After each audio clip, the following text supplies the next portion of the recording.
so far, we have seen that we can connect to Access database as well as MySQL database. और देखो हमने C drive में जो अपना program files है उसमें जावा फोल्डर, क्योंकि जावा हमने सी में इंस्टॉल किया है, तो वहाँ पे देखो जब हमने एक्सेस के लिए ड्राइवर्स डाउनलोड किए, you can access driver which is a third party driver to connect to access database because JDBC ODBC bridge is no longer supported from JDK6, that's why. तो यहाँ पे हमने एक फोल्डर बनाया you can access, और उसके अंदर जो यू कैन एक्सेस की जार फाइल्स है, मतलब यहाँ पे 5 जार फाइल्स होती है, यू कैन सी हियर, यहाँ पे उनको पेस्ट कर दिया। और इतना करने से काम नहीं चल जाता, आगे जाके हमें कंप्यूटर की जो प्रॉपर्टीज होती है वहाँ पे एनवायरमेंट वेरिएबल सेट करना रहता है, क्लास पाथ, और उसमें हमें इन पांचों जार फाइल्स का पाथ देना होता है। देखो ये पांचों जार फाइल्स का पाथ हमने यहाँ पे बारी बारी दिया था। उसके बाद जब हमने बात की MySQL डेटाबेस के लिए, तो उसके लिए भी हमने डाउनलोड किए ड्राइवर्स की जो जिप फाइल थी, तो उसको अनजिप किया। अनजिप करने के बाद ये फोल्डर बना, और उसमें एक ये जार फाइल है जिस जो हम यूज़ करेंगे, मतलब कि वो अपने ड्राइवर्स है। तो ये फाइल अभी इस पाथ में है, ठीक है, वो भी जावा फोल्डर के अंदर ही है, दूसरे फोल्डर के अंदर। तो इसका पाथ भी हमें एनवायरमेंट वेरिएबल में सेट करना रहेगा, तो वो भी हमने कल किया था पिछले सेशन में, ठीक है। और फिर ये करने के बाद हमने कुछ इस तरह का कोड लिखा था। ये कोड जो है दोनों सेम ही है वैसा देखा जाए तो, 7 स्टेप्स। और उसमें देखो ये जो एग्जांपल है DB डेमो क्लास 1 वाला, उसमें हमने एक्सेस के साथ कनेक्टिविटी की थी, तो मतलब कि यू कैन एक्सेस ड्राइवर का यूज करके। तो उसके लिए जो हमें क्लास लोड करना होता है वो net.youcanaccess.jdbc.youcanaccess driver, and then to connect to any database of my MS Access। तो हमने एक डेटाबेस बनाया था कि जो हमारे सेम पाथ में था, मतलब कि हमारा ये program DB demo class 1, you can see DB demo class 1 is available in practical 2021 folder. तो डेटाबेस भी हमारा वहीं पे था, इसलिए हमने इस तरह का पाथ लिख दिया। अगर डेटाबेस सपोज कि किसी और ड्राइव में है, मतलब कि ई ड्राइव में है समझ लो कि, तो यहाँ पे अपने को वो लिखना पड़ेगा E:/ ऐसा, ठीक है। और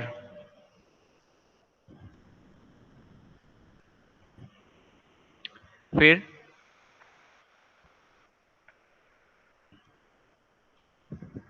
जब हमने MySQL के डेटाबेस की बात की, तो मैंने बताया था कि ड्राइवर्स अपने आप लोड हो जाते हैं, तो अगर हम उसको मैन्युअली लोड ना करें तो भी चलेगा। और फिर हमने ये URL डिफाइन किया था अपने डेटाबेस का।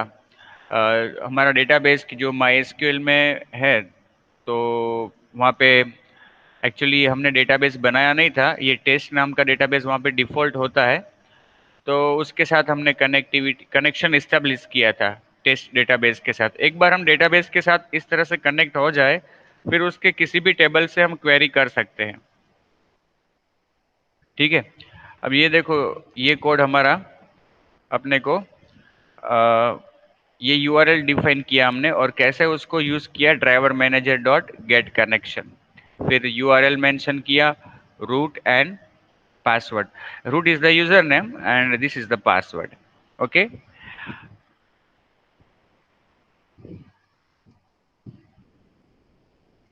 अब हम अगर बात करते हैं सर्वलेट की, सर्वलेट में सपोज कि हमें एक्सेस डेटाबेस से कनेक्ट होना है, तो अ, हम जब सर्वलेट बनाते हैं, connecting servlet, connecting MS Access database from servlet. तो सर्वलेट बनाने के लिए कुछ मतलब कि हमें करना पड़ता है, मतलब कि कुछ पैकेजेस इंपोर्ट करने पड़ते हैं, पता है आपको। java x dot servlet dot asterisk, then import java x dot servlet dot http dot asterisk। फिर हमें डेटाबेस कनेक्टिविटी करनी है, तो आपने देखा यहाँ पे कि ये पैकेज हमें इंपोर्ट करना पड़ता है, एसक्यूएल, ठीक है। फिर हम अपना सर्वलेट बनाएंगे, public class db servlet 1 expanse http servlet, और यहाँ पे public void to get http servlet request और http servlet response throws IO exception and servlet exception, ठीक है। और फिर यहाँ से अपने को एक्सेस के डेटाबेस से कनेक्ट होना है, तो कोई बात नहीं। यहाँ पे जो कोड होगा वो very similar to the one that we have written yesterday। ये कोड जो हमने पब्लिक स्टैटिक वॉइड मेन के अंदर लिखा था, ये पूरा कोड ऐसा ही कोड रहेगा वो भी। ये मैं पूरा कोड यहाँ से कॉपी करके, देखो यहाँ पे डू गेट के अंदर लिख लेता हूँ, ठीक है, पेस्ट कर देता हूँ। अब क्या होगा देखो, अब हमें रिस्पॉन्स भेजना है ब्राउजर को, ठीक है। तो ब्राउजर को रिस्पॉन्स भेजने के लिए हम क्या करते हैं, प्रिंट राइटर का ऑब्जेक्ट बनाते हैं। Suppose out is equal to response dot get writer, ठीक है। अब जहाँ पे हमने सिस्टम डॉट आउट लिखा है वहाँ पे केवल आउट कर देंगे, क्योंकि वो अपने को ब्राउजर पे भेजना है,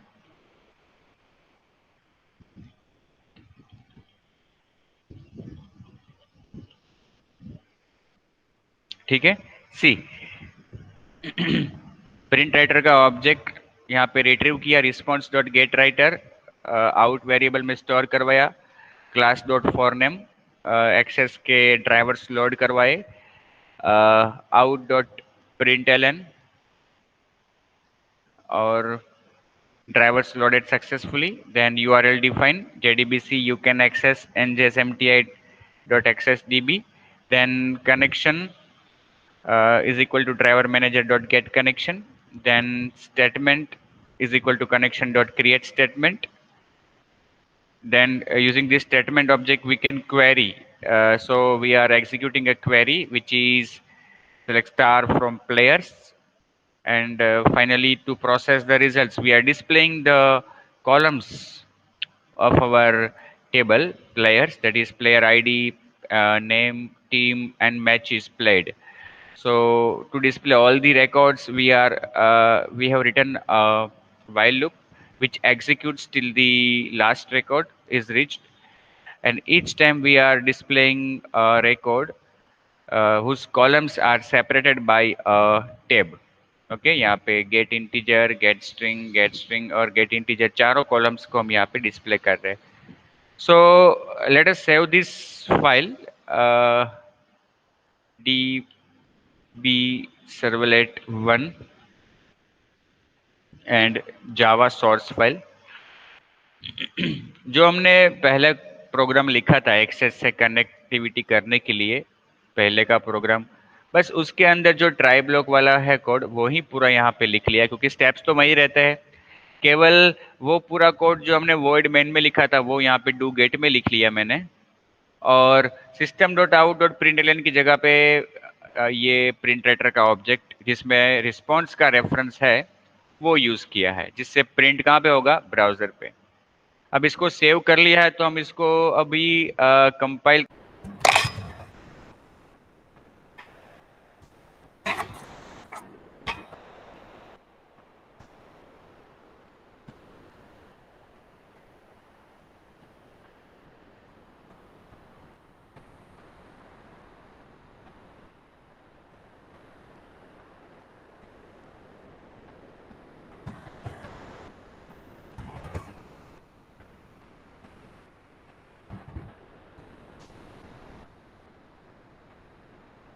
So you can see that this servlet is compiled successfully, and as it is compiled successfully, a class file will be generated. So let us check for the class file.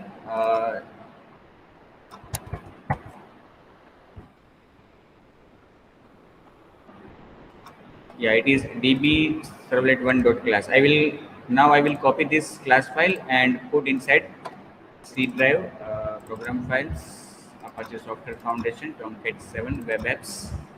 Actually, I have no application folder. That's why I will put it inside the root folder. यहाँ पे root में हम इसको web INF के अंदर classes के अंदर directly put कर रहे हैं, db servlet 1.class।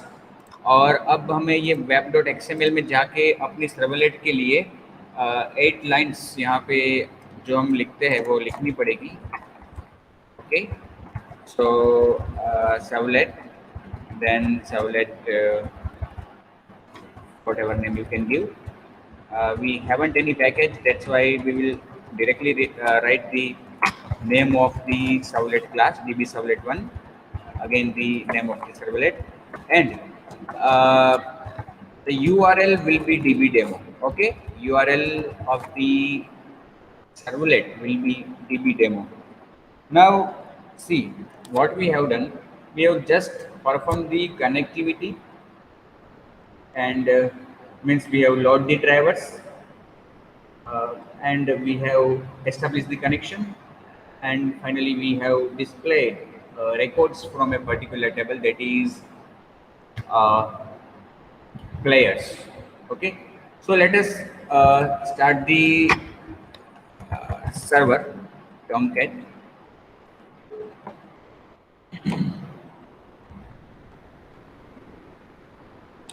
And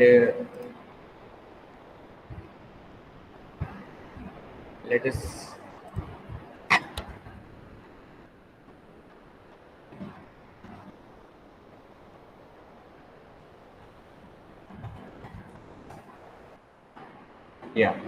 now the URL of the servlet is db demo.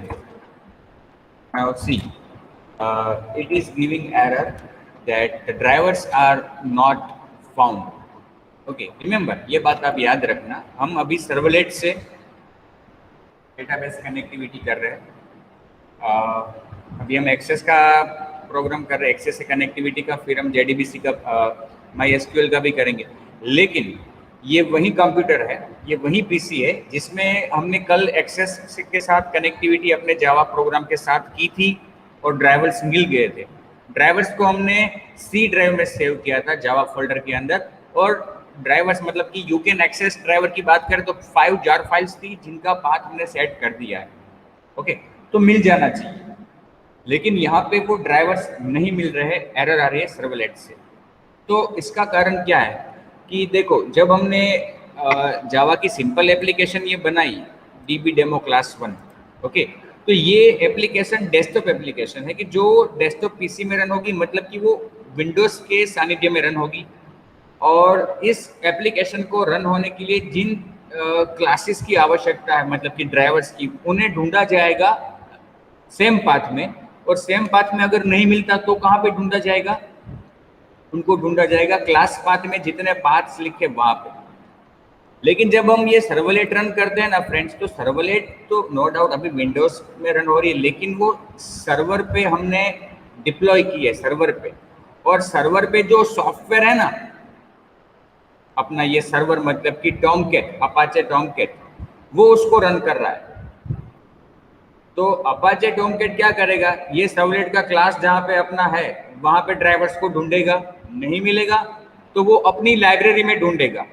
Server पे जो उसका फोल्डर है सर्वर का, मतलब इस सर्वर सॉफ्टवेयर का, उस फोल्डर में जो लाइब्रेरी है मतलब उसकी, वहां पे वो क्लास फाइल को ढूंढेगा, इन ड्राइवर्स की क्लास फाइल को, उसको नहीं मिलेगी तो वो विंडोज में जो क्लास पाथ सेट की है वहां पे नहीं ढूंढेगा, क्योंकि ये तो एक्चुअली सर्वर पे जाके रन होने वाला है ना।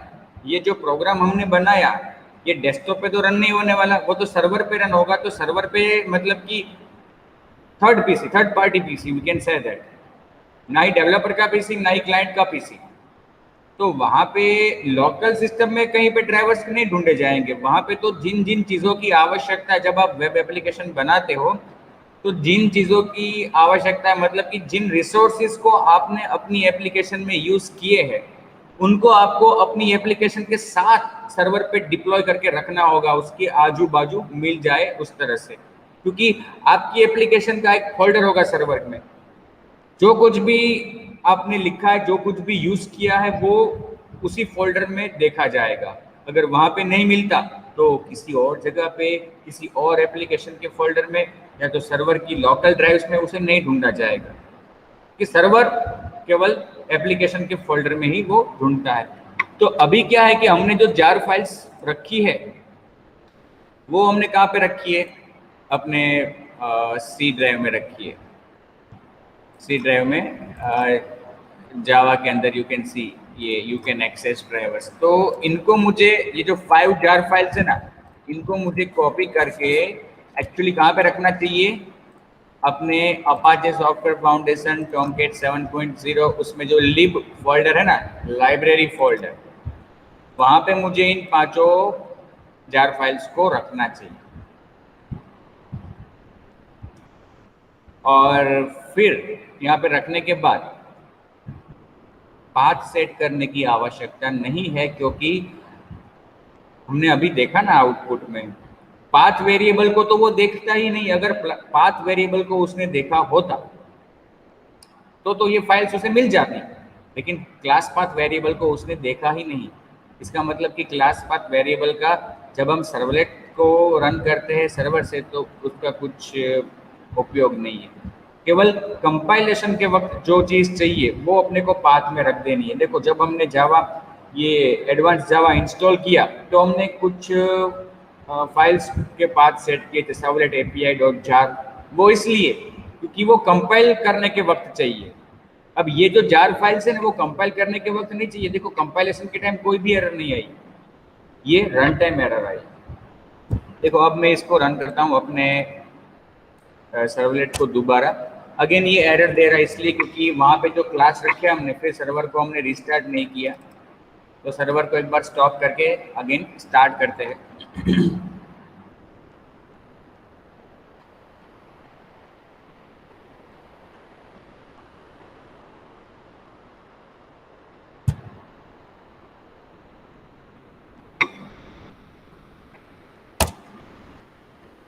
देखो, drivers loaded successfully, given file does not exist.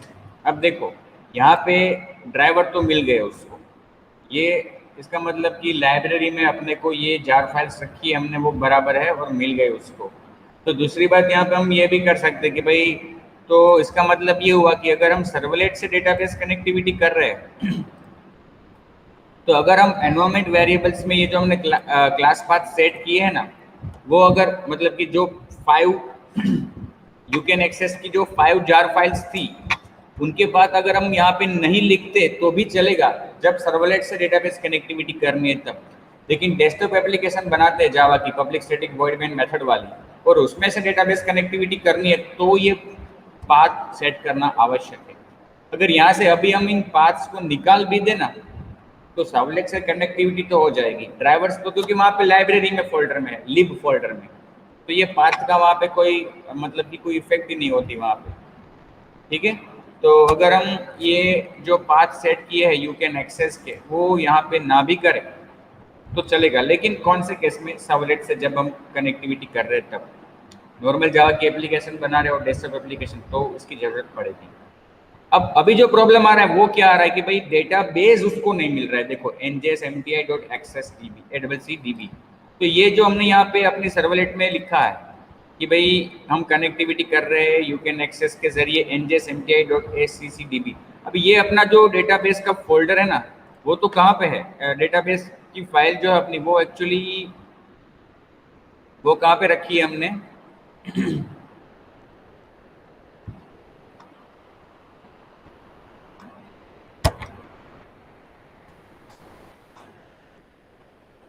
हाँ, एक्सेस की फाइल तो एक्चुअली हमने दूसरे पीसी में बनाई थी, तो वो डेटाबेस तो यहाँ पे है ही नहीं अपने पास। ठीक है ना, कल जब हमने एक्सेस से कनेक्टिविटी की थी, तो तब दूसरे पीसी से हमने ये डेमो मैंने दिया था। तो हमने क्या किया था कि सेम पाथ में वो डेटाबेस बना के रख दिया था। अभी हम क्या करेंगे, यहाँ पे एमएस एक्सेस का डेटाबेस अगर हमें बनाना है तो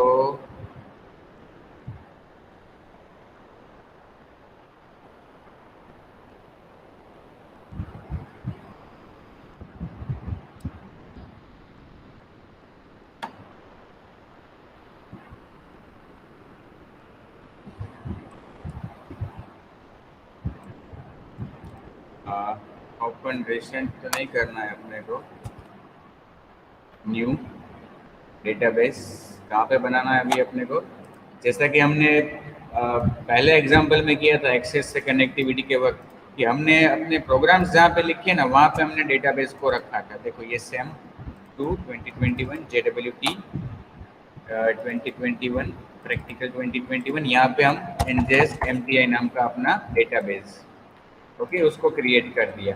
फिर उसमें हमने एक टेबल क्रिएट किया था डिज़ाइन में जाके, और उसमें प्लेयर आईडी कॉलम के नाम रखे थे हमने।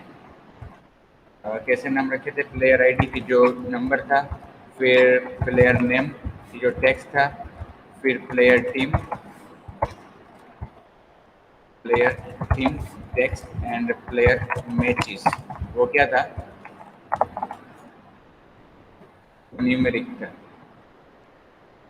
ठीक है, और फिर हमने इसको सेव किया था प्लेयर्स नाम से, और उसमें प्राइमरी की हमने नहीं दी थी।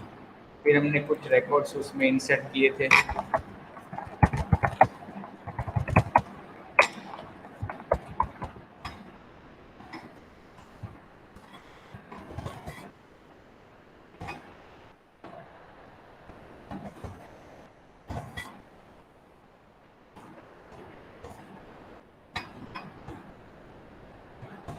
ठीक है, अभी जो नॉर्मल अपना प्रोग्राम है ये वाला, पहले वो हम टेस्ट कर लेते हैं यहाँ से। जावा सी DB डेमो क्लास 1 डॉट जावा, इसको रन करेंगे। जावा DB डेमो क्लास 1।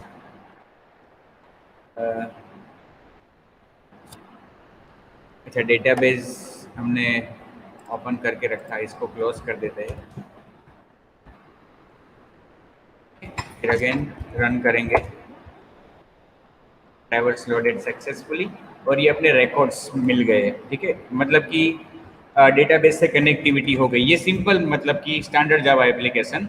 और यहाँ पे जो डेटाबेस हमने मेंशन किया है वो डेटाबेस कहाँ पे है, जहाँ पे हमने ये फाइल को सेव किया है। देखो ये फाइल जो अपनी है एक्चुअली DB डेमो क्लास 1, ये फाइल जहाँ पे, वहीं पे देखो डेटाबेस भी है। ओके, अब जब हम सर्वलेट से रन करते हैं तो डेटाबेस सीधी सी बात है नहीं मिलेगा, क्योंकि डेटाबेस ये प्रोग्राम रन हो रहा है सर्वर में, तो डेटाबेस को भी वो कहाँ पे ढूंढेगा, सर्वर में ढूंढेगा। लोकल ड्राइव तो अपने पीसी में है, डेवलपर के पीसी में, ये रन होने वाला है सर्वर पे, तो वो कहाँ पे ढूंढेगा, मैंने बताया ना, वो जो भी है वो अपने ही फोल्डर में, अपने ही एप्लीकेशन में ढूंढेगा। तो हमें क्या करना होगा, डेटाबेस को भी कहाँ पे रखना होगा, सर्वर पे। यहाँ पे कॉपी करता हूँ डेटाबेस को, और यहाँ पे टॉमकैट 7 में जो अपना वेब एप्स रूट, यहीं पे मैं रख देता हूँ। चलो रूट में डेटाबेस, अब हम इसको ट्राई करते हैं। रिस्टार्ट,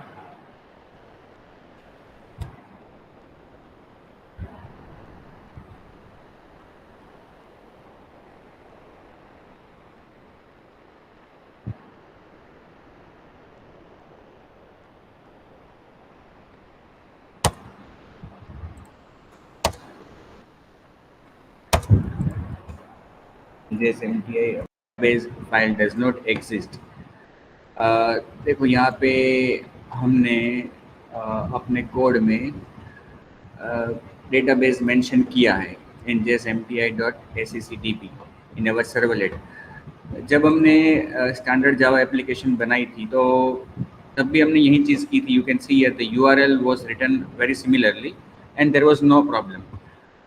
एक्चुअली क्या होता है कि जब हम लोकल ड्राइव मतलब कि स्टैंडर्ड एप्लीकेशन बनाते हैं तो उस डेटाबेस का पाथ वो सेम ड्राइव में मतलब कि अपना क्लास जहाँ पे है वहीं पे वो बाय डिफ़ॉल्ट उसे ढूँढता है। अगर नहीं मिलता तो अगर हमने यहाँ पे एब्सोल्यूट पाथ लिखा है तो वहाँ पे ढूँढेगा।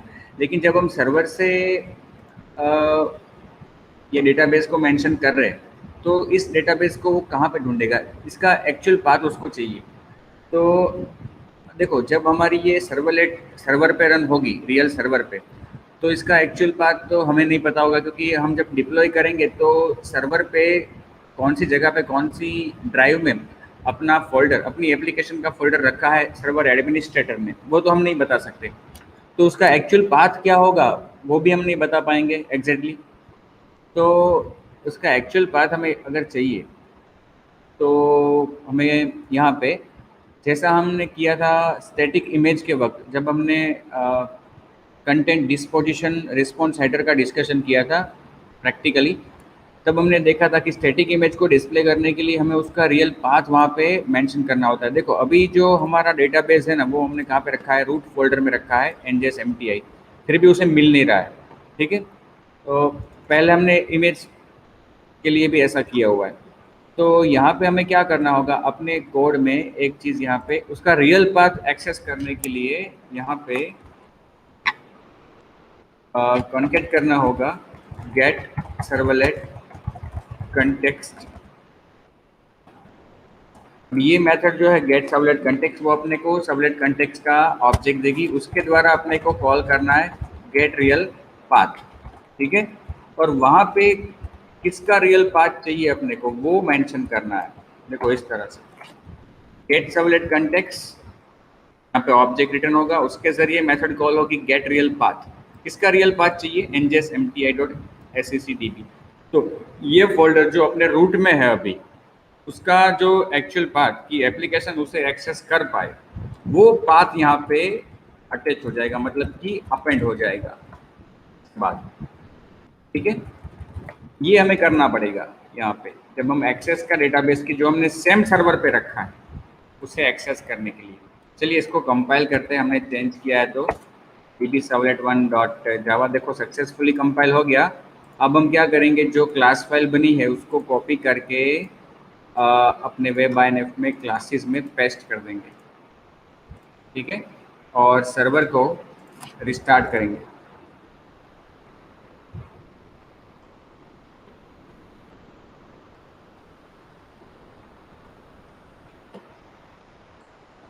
ठीक है, अब हम इसको दोबारा रन करते हैं।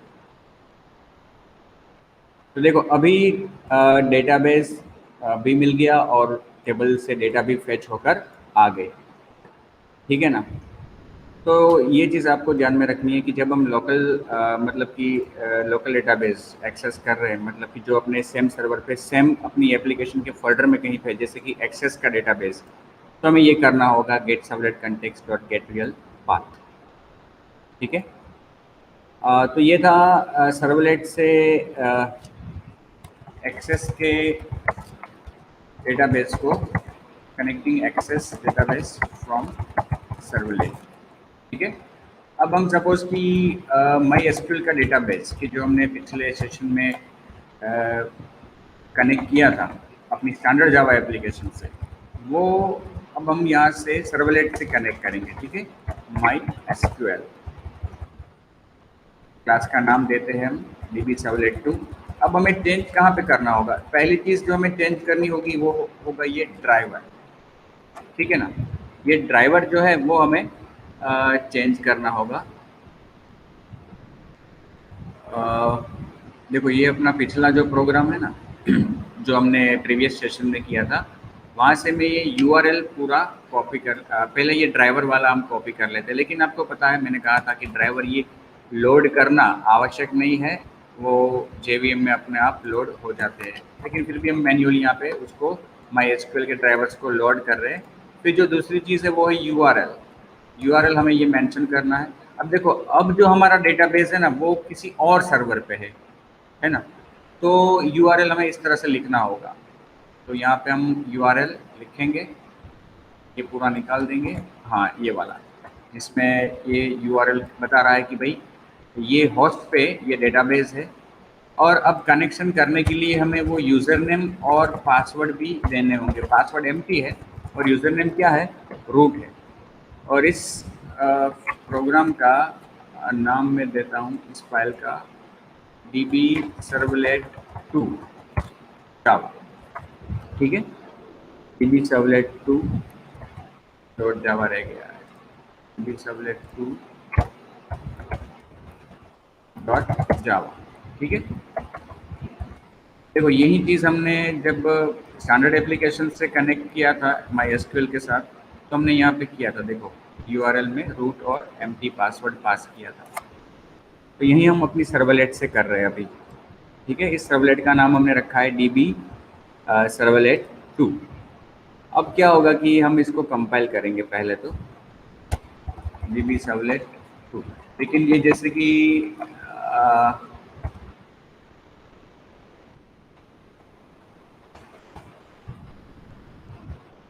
तो ये सक्सेसफुली कंपाइल तो हो गई, ठीक है। अब जैसा कि हमने एक्सेस के साथ कनेक्टिविटी की अपनी सर्वलेट से, तो मैंने आपको बताया कि ड्राइवर्स जो है वो अपनी लाइब्रेरी में होने चाहिए, मतलब कि सर्वर में जो लिब फोल्डर है वहाँ पे वो ड्राइवर्स अपने होने चाहिए। अगर नहीं है तो एरर आएगी। देखो अभी एक्चुअली क्या है कि मैंने पहले MySQL से कनेक्टिविटी की थी, तो मैंने वहाँ पे वो ड्राइवर्स रखे थे MySQL वाले। देखो ये वाले यहाँ पे रखे। अगर मैं इसको निकाल दूँ यहाँ से, ठीक है, ये अभी यहाँ पे ओपन है, तो सर्वर को मैं क्लोज कर देता हूँ, फिर मुझे वो डिलीट करने देगा। इसको यहाँ से मैं डिलीट कर दूँ, ठीक है। अब जाके हम जो क्लास फाइल जनरेट हुई है अपनी db servlet dot class servlet 2 dot class, उसको अगर हम रख दें अभी अपने क्लासेस फोल्डर में, ठीक है, और हम web.xml में जाके उस सर्वलेट के लिए 8 लाइन्स, चलिए दोबारा नहीं लिखते, यहीं पे मैं चेंज कर देता हूँ db servlet 2। तो अभी क्या होगा, db demo URL से अपनी db servlet 2 रन होगी, ठीक है। सर्वर को स्टार्ट करता हूँ।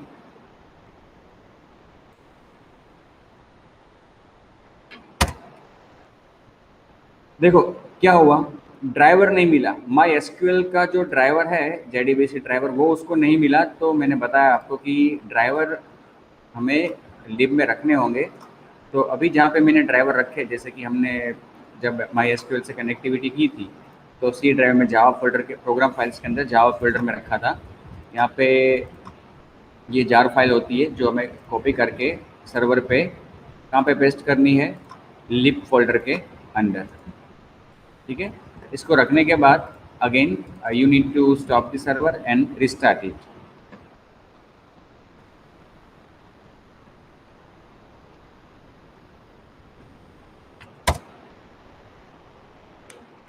अब क्या होगा कि अब ड्राइवर्स तो मिल जाएंगे, लेकिन डेटाबेस जो है वो दूसरे सर्वर में है, और वो सर्वर अगर स्टार्ट नहीं है डेटाबेस सर्वर, तो वापस एरर आएगी। देखो ड्राइवर तो लोड हो गए, लेकिन कम्युनिकेशन नहीं हो पाया उस डेटाबेस सर्वर के साथ। तो हमें उस डेटाबेस सर्वर को स्टार्ट करना होगा, अगर नहीं है तो यहाँ पे जाके MySQL को स्टार्ट कर देंगे। बस अब रन करेंगे अपने प्रोग्राम को। You can see records are available. तो ये क्या हुआ कि हमने MySQL के साथ कनेक्टिविटी की, MySQL डेटाबेस के साथ अपनी सर्वलेट से कनेक्टिविटी की। अगर आप चाहो तो थोड़ा इसको मॉडिफाई करके थोड़ा एट्रैक्टिव भी बना सकते हो आउटपुट को, जैसे कि यहाँ पे हम /t मतलब टैब से सेपरेट कर रहे हैं। अगर आप चाहो तो यहाँ पे टेबल जैसा भी बना सकते हो, लेकिन मैंने पहले आपको बताया हुआ है कि आकर्षक आउटपुट के लिए सर्वलेट नहीं है। सर्वलेट किसके लिए है, सर्वलेट है प्रोसेसिंग करने के लिए। तो हम जो प्रोसेसिंग करने का कोड होगा ना, वही हम केवल लिखेंगे सर्वलेट में, और ऐसा डिस्प्ले करने का जो कोड होगा उसे कहाँ पे लिखेंगे, उसे हम लिखेंगे JSP पेज के अंदर, ठीक है। ये तो केवल मैं आपको बताने के लिए लिख रहा हूँ, अदरवाइज सर्वलेट में से ऐसा हमें नहीं करना चाहिए। ऐसा करने के लिए अच्छा अपने पास मैकेनिज्म है JSP, जो ये काम अच्छी तरह से कर सकता है, ठीक है। ये मैंने टेबल हेडर दे दिया। फिर यहाँ पे एक हर बार वाइल लूप के अंदर नई रो उसके अंदर एक नई कॉलम, और फिर यहाँ पे उस कॉलम को ख़त्म करेंगे, दूसरी कॉलम को स्टार्ट करेंगे। उसी तरह से हर कॉलम के डिस्प्ले होने के बाद T D over and again T D start for the next column. ठीक है, T D over and T D start for next column, and finally after displaying the last column, be over, and also the row is over. And finally, after the loop, we need to close the table tag. Okay, in this way. Let's see. Now one more thing, जैसा कि हम यहाँ से जो output generate कर रहे हैं वो HTML है, तो हमें यहाँ पे response dot set content type करना पड़ेगा, अदरवाइज टेबल डिस्प्ले नहीं होगा।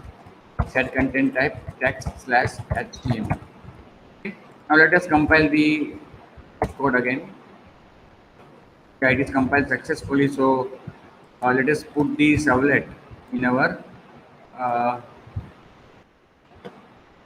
class file, class folder, classes folder, that is web INF classes. यहाँ पे हम पुट करेंगे। नाउ सर्विस को हम रिस्टार्ट करेंगे।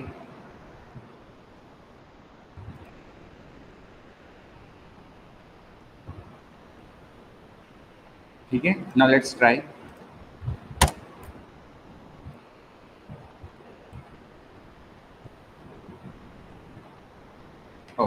I have not given the border, that's why. Table के साथ बॉर्डर देनी पड़ती है, अदरवाइज वो डिफॉल्ट तो उसको 0 कंसीडर करता है। बॉर्डर इक्वल टू, यहाँ पे स्लैश किया है तो डबल कोट्स को हमें एस्केप करना होगा, और यहाँ पे बॉर्डर देता हूँ 1। ठीक है,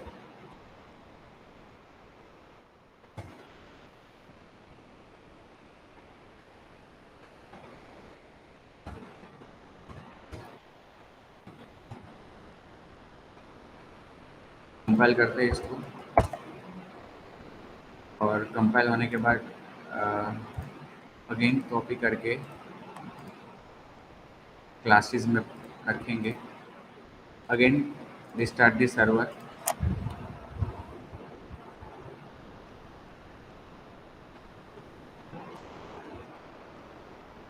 ओके, लेट्स रन इट।